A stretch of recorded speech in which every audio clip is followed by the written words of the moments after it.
Theory ये है, पहली चीज तो क्या है भाई, एसोसिएटिव प्रॉपर्टी ऑफ मल्टीप्लिकेशन।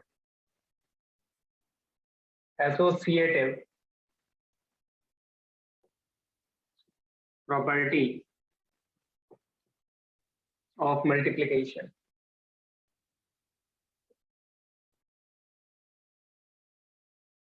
तो क्या है एसोसिएटिव प्रॉपर्टी? जैसे कि मान लो आप ए बी इंटू सी कर रहे हैं, तो आप इसको चाहें तो ए इंटू बी सी लिख सकते हैं, इसमें कोई प्रॉब्लम नहीं। मतलब आप, इसका कहने का ये है कि आप पहले ने आपने ए इंटू बी निकाल लिया, फिर आप उसका इंटू सी में कर रहे हो, या आपने पहले बी सी का इंटू कर दिया, जो भी मिला, फिर आप उसका ए में इंटू कर रहे हो, तो कोई दिक्कत नहीं है, ये चीज सही है। लेकिन अगर यदि मान लो आप ऐसा लिखें कि यहाँ पे आप ऑर्डर चेंज कर दें, जैसे मान लो आपने लिख दिया ए इंटू में सी बी, तो भाई ये रॉन्ग हो गया। ऑर्डर चेंज नहीं कर सकते आप, ठीक है ना भाई? आप क्या नहीं कर सकते? ऑर्डर चेंज नहीं कर सकते, ठीक है ना? ये कहानी है यहाँ पे। तो इस चीज का आपको ध्यान रखना है कि मतलब अपन लोग आगे पीछे एक्सचेंज नहीं करेंगे, या फिर अपन ऐसे भी नहीं कर सकते कि मैं पहले ए और सी का इंटू कर दूं फिर बाद में बी का इंटू कर दूं, तो ये भी रॉन्ग है ना। तो ये देखो, ये ज्यादा बेटर लग रहा होगा आपको, ए सी इंटू में बी, तो ये भी नहीं कर सकते। मतलब एबीसी है तो एबीसी होना चाहिए, वाली आप किसी का भी पहले इंटू करो किसी का बाद में इंटू करो, डजंट मैटर। लेकिन अगर यदि आप उसके ऑर्डर को चेंज करोगे ना, तो फिर वो चीज इक्वल नहीं होगी, ठीक है ना?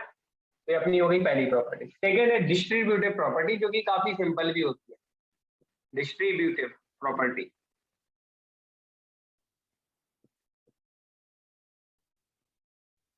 तो क्या होती है, जैसे कि ए इंटू में बी प्लस सी लिखा हुआ है, तो मैं यहाँ पे ए का इंटू बी में कर दूंगा और प्लस ए का इंटू सी में कर दूंगा। लेकिन ध्यान रखना, ए पहले है तो आपको ए को पहले ही लिखना पड़ेगा दोनों। ये नहीं कि आप ए बी की जगह पे बी ए लिख दो तो गड़बड़ हो जाएगा, ठीक है ना? और भी देख सकते हैं, जैसे कि मान लो A plus B into C plus D लिखा हुआ है, मैट्रिक्स है ये सारे के सारे, तो फिर आप ए का सी में इंटू करेंगे तो ए सी, ए का डी में इंटू करेंगे तो ए डी, फिर बी का सी में करेंगे तो बी सी, और बी का डी में करेंगे तो बी डी। तो जो पहले है ना उसको फिर पहले ही लिखना पड़ेगा आपको। ये नहीं कि आप जल्दबाजी में बी डी की जगह पे डी भी लिख दें, है ना, या ए डी की जगह पे डी ए लिख दें, तो वो सब गड़बड़ हो जाएगा मामला, ठीक है ना? तो इन सारी चीजों का बात आप लोगों को ध्यान में रखना है। जैसे कि अब इसके अलावा ये होगी हमारी दोनों प्रॉपर्टी, इसके अलावा कुछ बेसिक सी चीजें हैं जिनको हमें समझना होगा। तो बेसिक सी चीजें क्या हैं? तो जैसे कि पहली बेसिक सी चीज हमारी ये है कि अगर हमें ए बी इक्वल टू ए सी लिखा हो, तो इसका मतलब ये नहीं है कि मैं इसको क्या लिख दूं भाई, बी इक्वल टू सी। ये रॉन्ग है, यहाँ पे कैंसिलेशन अलाउ नहीं है। हो भी सकता है लेकिन जनरली ऐसा नहीं होता है, ये आपको ध्यान में रखना है। मतलब कैंसिलेशन अलाउ नहीं है ना, ये ध्यान रखना आप लोग, ठीक है ना?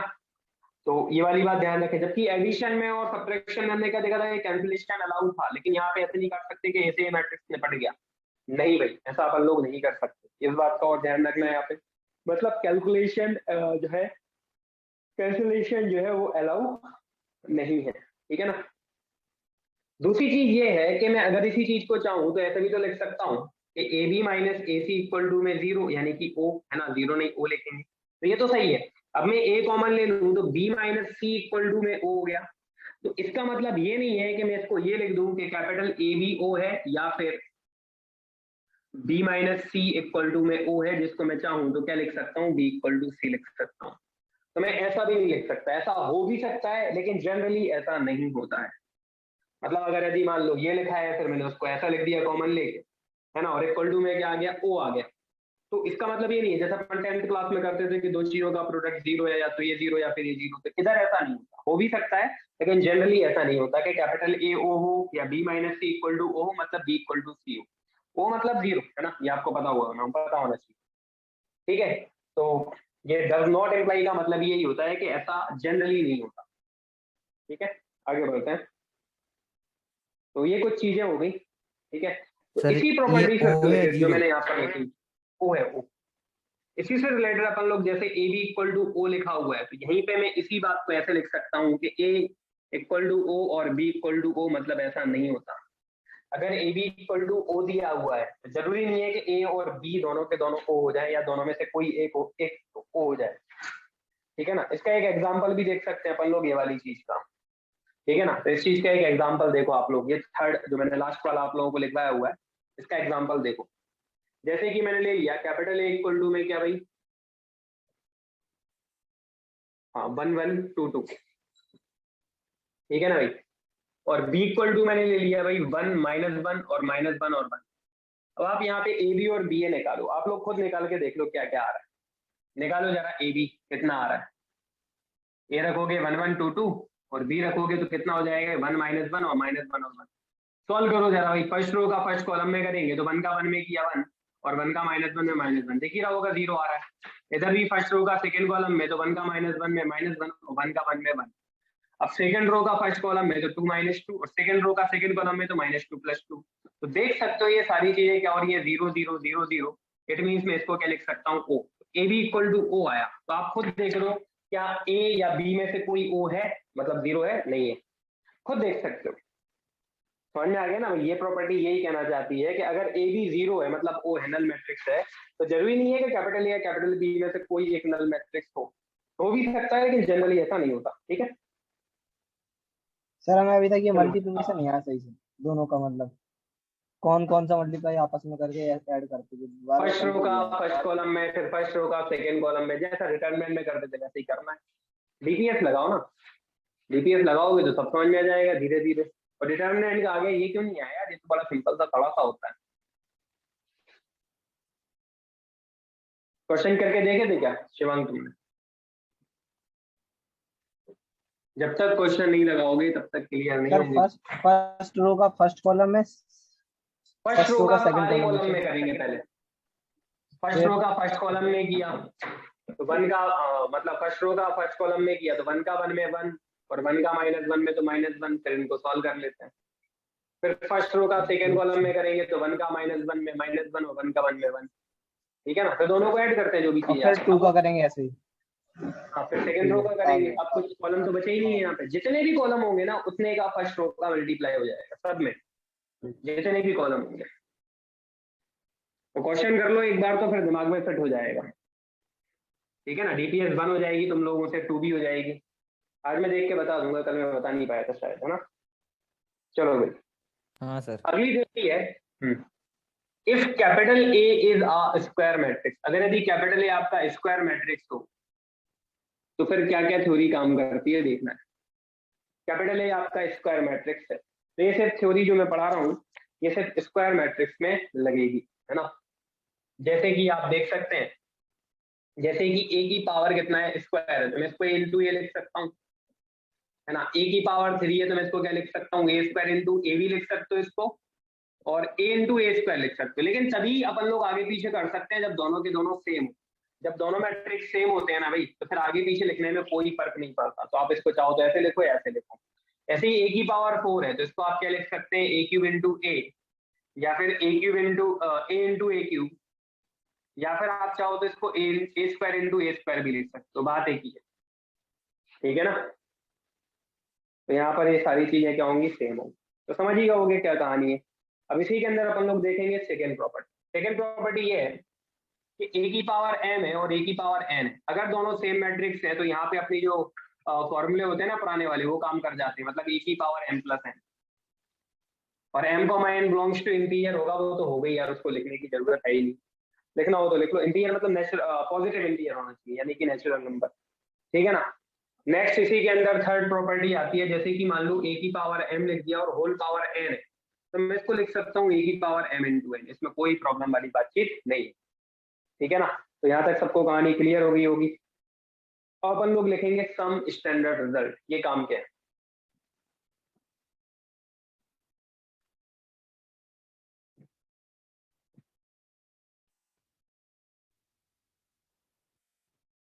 ठीक है, सम स्टैंडर्ड रिजल्ट। तो सम स्टैंडर्ड रिजल्ट में पहला रिजल्ट आता है अपना भाई ए प्लस बी का होल स्क्वायर, या सम रिजल्ट लिख लो, स्टैंडर्ड तो नहीं लिखोगे, सम रिजल्ट लिख लो बस। फर्स्ट है भाई ए प्लस बी का होल स्क्वायर। तो इसको कैसे सॉल्व करेंगे, हम इसको लिख देंगे ए प्लस बी इंटू में क्या भाई ए प्लस बी। फॉर्मुला ही लगाना, नहीं तो पता चला जल्दबाजी में फॉर्मुला लगा दो और आपका आंसर क्या हो जाए भाई गलत हो जाए। तो मैट्रिक्स में फॉर्मूले काम नहीं करते कि A square plus B square plus 2ab, नहीं भाई ऐसा नहीं होगा इधर। इधर आपको ऐसे सॉल्व करना पड़ेगा। तो ए का ए में इंटू करोगे तो ए स्क्वायर, और ए का बी में इंटू करेंगे तो ए बी, फिर बी का ए में इंटू करेंगे तो बी ए, और बी का बी में इंटू कर देंगे तो बी स्क्वायर। तो आपको फाइनली कुछ ऐसा मिल जाएगा A square plus B square plus A B plus E. ठीक है ना। अब इसी के अंदर मैं दो थ्योरीज और बना दूंगा, है ना। अगर यदि मान लो इफ कैपिटल ए, इसी के अंदर मैं थ्योरी बना रहा हूँ, है ना, ठीक है ना। या फिर एक काम करो तो स्मॉल ए में लिख लेते हैं, या एक काम करो ना, इनको 1 2 3 में लिखो, इसको रोमन में लिख लेते हैं first. If capital A and capital B are commute each other, या कम्यूटेटिव मैट्रिक्स, है ना, आर कम्यूट ईच अदर। अगर यदि ये एक दूसरे को कम्यूट करते हैं तो हम क्या जानते हैं भाई, अगर कैपिटल ए और कैपिटल बी एक दूसरे को कम्यूट करेंगे तो हम जानते हैं कि ए बी और बी ए दोनों की दोनों चीजें क्या होंगी, इक्वल होंगी। तो फिर मेरा जो a प्लस बी का होल स्क्वायर होगा ना, ये जो ऊपर लिखा है तो ऑलवेज ट्रू होता है। लेकिन मान लो कंडीशन के अकॉर्डिंग बातचीत करने लग जाए, जैसे कैपिटल और कैपिटल बी यहाँ पे कम्यूट कर, तो फिर हम जानते हैं कैपिटल ए और कैपिटल बी कब कम्यूट करते हैं, जब ए बी और बी ए इक्वल हो। तो a प्लस बी के होल स्क्वायर जो अपना आया था पहले, वो आया था A square plus B square plus A B plus B, यही आया था ना। तो मैं यहाँ पे चाहूँ तो बी ए की प्लेस पे ए बी लिख सकता हूँ, या ए बी की प्लेस में बी ए, तो मैं यहाँ पे बी ए की प्लेस में ए बी लिख देता हूँ। तो A square plus B square plus A B plus A B, तो A B plus A B हो जाएगा, क्योंकि कम्यूट कर रहे हैं तो मैं बी ए की प्लेस में ए बी लिख सकता हूँ। और A B plus A B जो होता है वो कितना होता है, 2ab। तो अब आपका फॉर्मूला काम कर रहा है ए प्लस बी के होल स्क्वायर का, लेकिन कब, जब कैपिटल और कैपिटल बी कम्यूट कर रहा हो तब आपका फॉर्मूला काम करेगा, अदरवाइज नहीं करेगा। ठीक है ना। तो आपको इतना दिमाग ही नहीं लगाना, आप तो एक काम करें, जो जनरल सी चीज जो है ना, आप तो उससे सॉल्व कर लेना। ठीक है ना। कम्यूट कर रहे हैं तो A B equal to B A की कंडीशन लगा लेना और सॉल्व कर लेना। ठीक है कि नहीं। कितना टाइम लग रहा है, काय को फालतू में एक्स्ट्रा सोचो, क्योंकि बहुत सारी चीजें होती हैं ध्यान में रखने के लिए, तो इसको ऊपर से लोड नहीं डालो, ये सिर्फ समझाने के लिए मैं पढ़ा रहा हूँ। ठीक है ना। चलो भाई आगे बढ़ते हैं। अब इसके बाद में अगर यदि मान लो कैपिटल ए मतलब कैपिटल और कैपिटल बी एंटी कम्यूट हो, सेकेंड चीज इसी के अंदर है ना, if capital A and capital B are anti commute,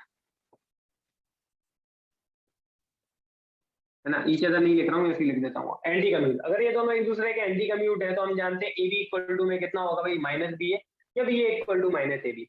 तो फिर मेरा जो ए प्लस बी का होल स्क्वायर है ना भाई, वो तो अपन ने पर लिख लिया था कि A square plus B square plus A B plus B A आ रहा था। तो मैं यहाँ पे ए बी की प्लेस में क्या लिख सकता हूँ, माइनस बी ए, क्योंकि एंटी कम्यूट है ना। तो मैंने लिख दिया यहाँ पे ए बी की प्लेस में माइनस बी और प्लस बी ऑलरेडी था, दोनों निपट गए बी ए से बी ए, तो हमें क्या मिलेगा भाई, A square plus B square. तो क्या पता चला भाई कि यहाँ पे अगर एंटी कम्यूट कर रहे हो तो ए प्लस बी का whole square equal to A square plus B square होता है। जबकि बच्चों को ये लगता है कि भाई ऐसा क्वेश्चन आ गया तो ये तो गलत है यार, ऐसा तो होता ही नहीं है, जबकि ऐसा नहीं है। ठीक है ना भाई, मैट्रिक्स में सब कुछ पॉसिबल है, ये धज्जियां उड़ाता है रूल्स की, है ना। इसकी खुद के रूल्स हैं, उन्हीं के अकॉर्डिंग अपने को चलना पड़ेगा।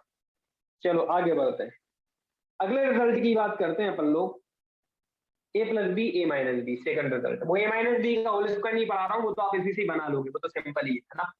तो नेक्स्ट है सेकंड वाला अपना ए प्लस बी ए माइनस, तो इसको डायरेक्टली फॉर्मूला ही लगाना, इनटू करेंगे अपन लोग, ए का ए से ए स्क्वायर।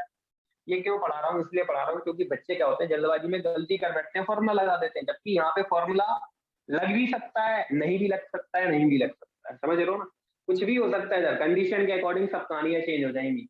तो ये चीज तो ऑलवेज ट्रू वाली है और ये चीजें बदल रही है, तो इसको भी याद ही नहीं करना आपको, आप तो सॉल्व करके आओ भाई, हर एक चीज समझो इसको कि कैसे सॉल्व करना है। मान लो कि ये क्वेश्चन ही है, कोई थ्योरी नहीं है ना, तो अपन लोग इधर भी सॉल्व करेंगे तो ए का ए से इंटू करेंगे ए स्क्वायर, फिर ए का बी में इंटू करेंगे तो माइनस ए बी, फिर बी का ए में इंटू करेंगे तो प्लस का बी ए, और बी का माइनस बी में इंटू करेंगे तो माइनस बी स्क्वायर। तो ये तो ऑलवेज ट्रू वाली कहानी होगी। अब इसी के अंदर दो स्टोरीज बनाते हैं, वही कम्यूट और एंटी कम्यूट की, है ना। अगर यदि मान लो capital A and capital B are commute, है ना, ये एक दूसरे को कम्यूट कर रहे हैं, तो फिर क्या कहानी होगी, फिर हम जानते हैं कि ए बी और बी ए क्या हो जाएंगे, इक्वल हो जाएंगे, है ना। तो ए प्लस बी इंटू में A minus B equal to में A square minus A B plus B A plus B minus B square था, यही था। तो मैं यहाँ पे ए बी की प्लेस में बी ए या बी ए की प्लेस में ए बी लिख सकते हैं, तो माइनस ए बी, मैं बी ए की प्लेस में क्या लिख देता हूँ, ए बी, या कुछ भी लिखो कोई फर्क नहीं पड़ता, है ना। तो बी ए की प्लेस में मैंने क्या लिख दिया, ए बी लिख दिया, और माइनस बी स्क्वायर ऑलरेडी सही। ठीक है ना। अब आप देख सकते हो प्लस ए बी से माइनस ए बी निपट गया, तो आपको क्या मिलेगा भाई, A square minus B square. तो एक कम्यूट में आपने फिर से देखा फॉर्मूला काम कर गया, उधर भी कम्यूट में फॉर्मूला काम कर रहा था, है ना। तो कम्यूट में तो फॉर्मूला काम कर रहा, लेकिन एंटी कम्यूट और जनरल वाली जो चीज थी उनमें हमारे फॉर्मूले काम नहीं कर रहे। ठीक है, नेक्स्ट अपन लोग एंटी कम्यूट की थ्योरी पढ़ते हैं।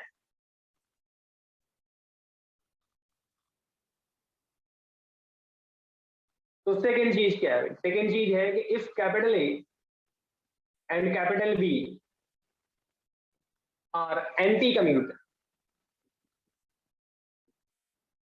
अगर जी कैपिटल ए और कैपिटल बी एंटी कम्यूट है तो मैं लिख सकता हूं यहाँ पे ए बी इक्वल टू में माइनस बी है या B A equal to minus A B, बात एक ही है ना।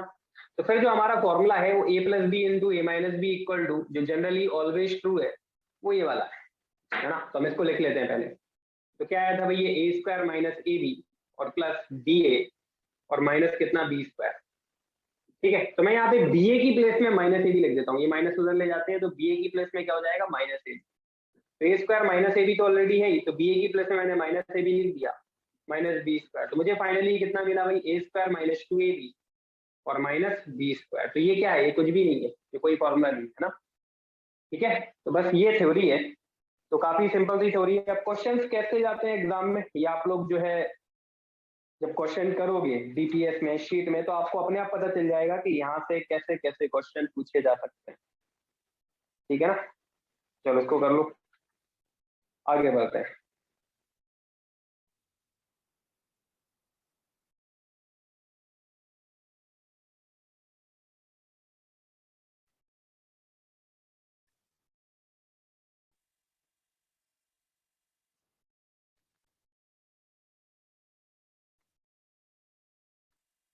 थर्ड पॉइंट,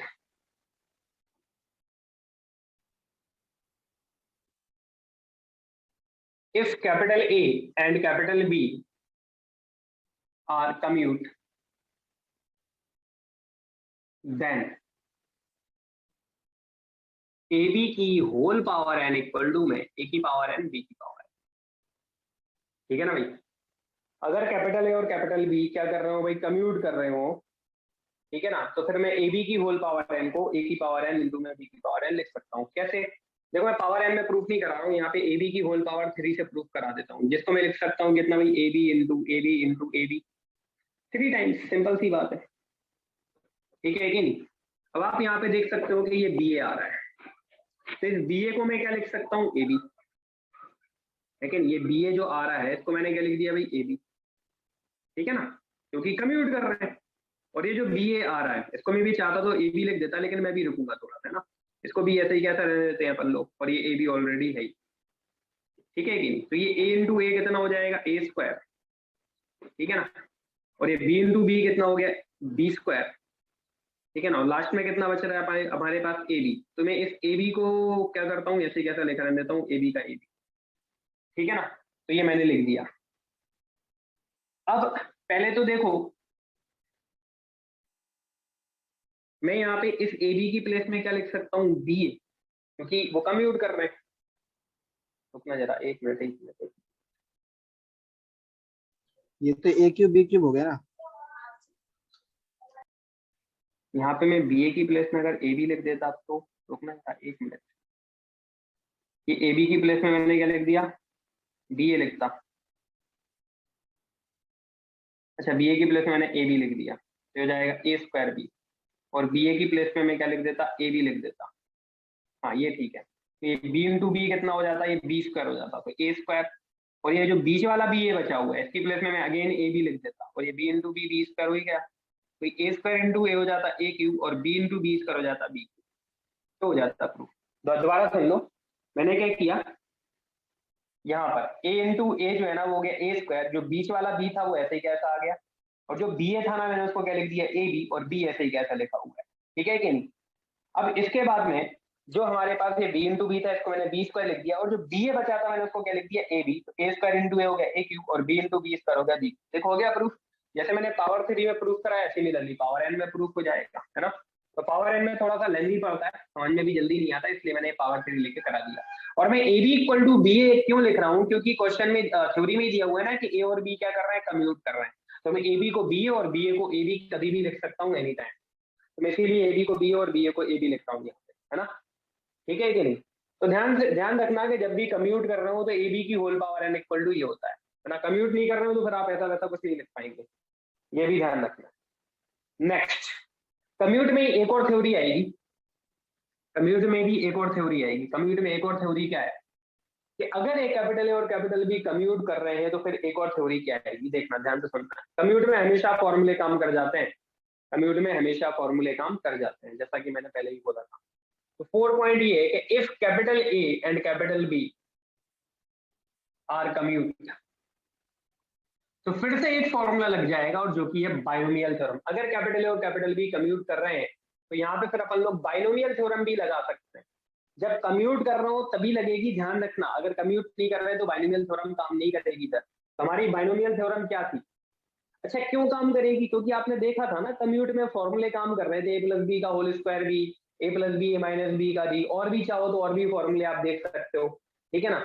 ए प्लस बी का होल स्क्वायर है क्या? वो भी तो बाइनोमियल थ्योरम ही है। अपन लोगों ने देखा था ना जब अपन बाइनोमियल थ्योरम पढ़ रहे थे उसके एक्सपांशन में, ठीक है ना। तो यहाँ पर भी बाइनोमियल थ्योरम काम करेगी सिर्फ इस वजह से क्योंकि कैपिटल और कैपिटल बी कम्यूट कर रहे हैं। तो बाइनोमियल थ्योरम क्या कहती है? एनसी नॉट, है ना, ए की पावर एन, फिर प्लस एनसी वन ए की पावर एन माइनस वन और बी की पावर वन, और प्लस एनसी टू ए की पावर एन माइनस टू और बी की पावर टू, और ऐसी ये कहानी चलती चली जाएगी, plus N so on, last में एनसी एन और बी की पावर एन, ठीक है ना।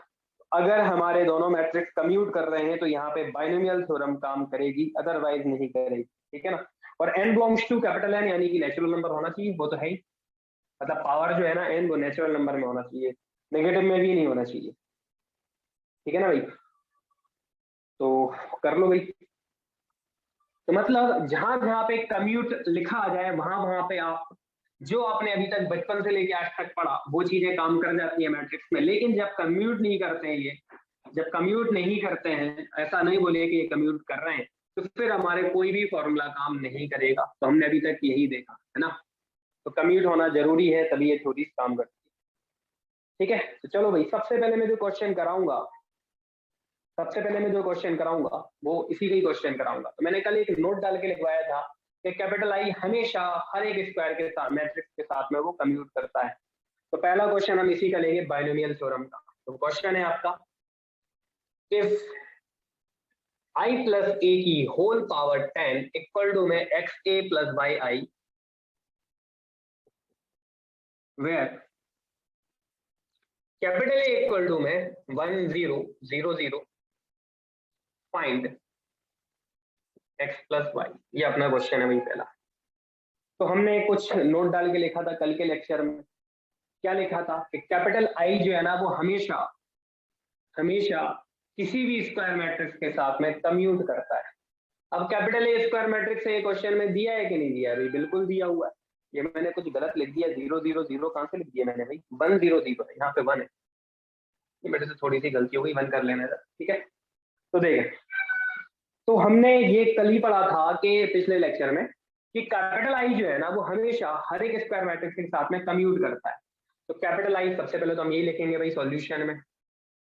तो सॉल्यूशन यहाँ से चालू हो जाएगा। तो हम क्या लिखेंगे? Capital I always commute with N E square matrix, हमने पढ़ा था ना, capital I always commute with N E square matrix, ठीक भाई। तो इट मींस यहाँ पे हम बाइनोमियल थ्योरम लगा सकते हैं आई प्लस ए की होल पावर 10 में। तो क्या कहती है बाइनोमियल थ्योरम? बाइनोमियल थ्योरम कहती है 10 सी नॉट आई की पावर 10, और एक बार ध्यान रखना आई के स्क्वायर भी आई होता है, क्योंकि 1 का स्क्वायर 1 ही तो होगा ना, आई क्यूब भी आई होता है, और आई की पावर 100 भी आई होता है, समझ गए ना। मतलब आई की पावर कितनी भी करो वो आई के इक्वल ही आएगा हमेशा, चाहो तो करके देख लेना आप लोग। तो 10 सी नॉट आई की पावर 10 प्लस 10 सी 1 आई की पावर 9 इंटू में ए, है ना, और प्लस 10 सी 2 आई की पावर कितना भाई?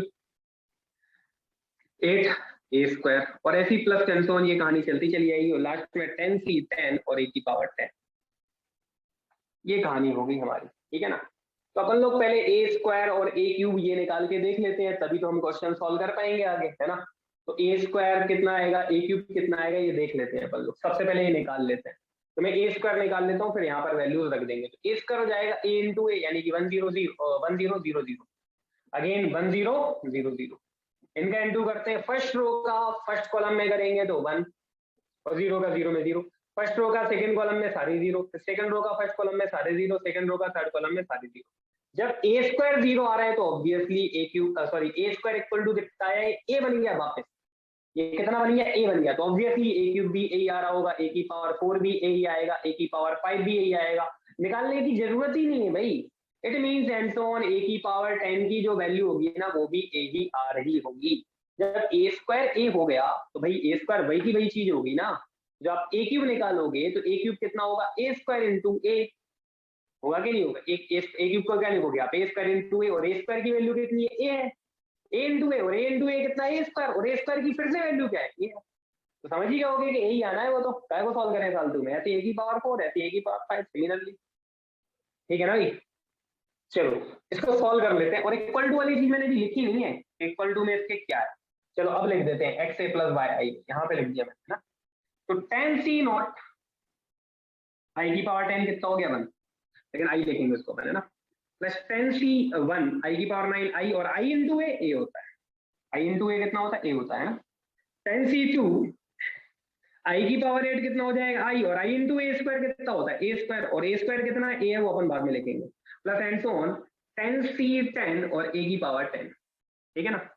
अब इनको थोड़ा सा सॉल्व कर लेते हैं। तो 10c0 की वैल्यू 1 होती है, मैंने आपको पढ़ाया था, तो आई अकेले लिख दिया। अब इधर वैल्यू नहीं लिख रहे, थोड़ा सा अपन रोकते हैं, 10c1 a, 10c2 a square को क्या लिख सकते हैं a, और ऐसे 10c3 a square, a cube कितना हो जाएगा, a हो जाएगा, और सब a हो जाएंगे तो मैं नहीं लिख रहा हूँ इधर, और लास्ट में 10c10 और ये भी a की पावर 10 भी कितना होगा, a होगा। अब सब में से a कॉमन आ रहा है, ले लो। अच्छा एक चीज और, यहाँ पे आपको ये लग रहा होगा कि i कहाँ गया, तो मैंने बताया ना i की पावर 9 i कितना होता है, आई होता है, और आई इंटू ए होता है, मैंने कल पढ़ा दिया था, आई इंटू ए करो या ए इंटू आई करो, ये ए ही आता है, कल के लेक्चर में मैंने ये बताया था, ठीक है ना भाई। अब अपन क्या करेंगे, यहाँ से सब में से ए कॉमन ले लेंगे, तो इधर कितना बच जाएगा अंदर, 10c1 plus 10c2 plus 10c3, है ना, नहीं लिखना नहीं है तो चलो छोड़ो हटाओ, and so on plus 10c10, और ए बचा बाहर। अब इसका एक फॉर्मूला होता है जो मैंने आपको शायद बाइनोमियल अभी अपन लोगों ने पूरा कंप्लीट नहीं किया था, लॉकडाउन की वजह से रोक दिया था थोड़ा सा। तो NC0 NC1 NC2 और plus and so on NCN equal to में इसका फॉर्मूला होता है 2 की पावर n, ठीक है ना। लेकिन मुझे ये चीज नहीं लिख रही, सिर्फ इतनी चीज चाहिए, देखो जरा यहाँ पे NC1 है, यानी NC1 से शुरुआत है, तो ये चीज नहीं चाहिए, तो इसकी वैल्यू कितनी होती है 1, तो 1 प्लस का उधर जाके क्या हो जाएगा माइनस का, तो इतने की वैल्यू हो जाएगी 2 की पावर 10 माइनस 1, 2 की पावर 10 माइनस 1, और माइनस 1 क्यों हुआ, क्योंकि NC0 की वैल्यू 1, 1 प्लस का उधर जाके माइनस का हो जाता है, और बाहर कौन है, ए है, तो ये फॉर्मूला लगा दिया मैंने वो वाला, ठीक है ना।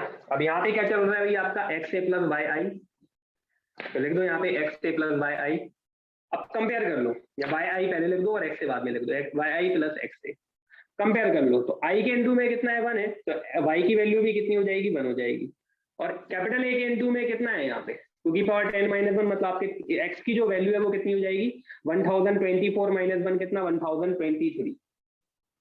अब इन दोनों को ऐड कर दो तो आपका फाइनल आंसर हो जाएगा एक्स प्लस वाई मीन्स 1024, जो हो गया आपका फाइनल आंसर। कोई कंफ्यूजन?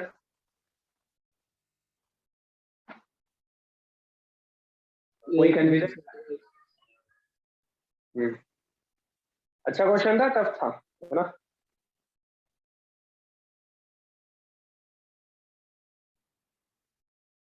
तो शीट सर जो लगा लेना साइड डीपीएस। हाँ बोलो। सर जो साइड में लिखा हो ना आपने सर, साइड में वो बता दो थोड़ा सा सर। ये फॉर्मूला है भाई, याद करना है इसको, NC0 plus NC1 plus NC2 plus NC1 NCN equal to में 2 की पावर है, ये फॉर्मूला है ये पूरे का। लेकिन हमारा जो यहाँ पर जो चीज दिख रही है वो यहाँ से चालू हुई है, इधर NC1 से लेके NCN तक गई ना, तो NC0 की वैल्यू 1 है, 1 को उधर ले जाएंगे तो 2 की पावर n माइनस 1, तो यहाँ पे n की वैल्यू है कितनी 10, तो 2 की पावर 10 माइनस 1 हो जाएगा। हो गया ना क्लियर? हाँ सर। कर लो।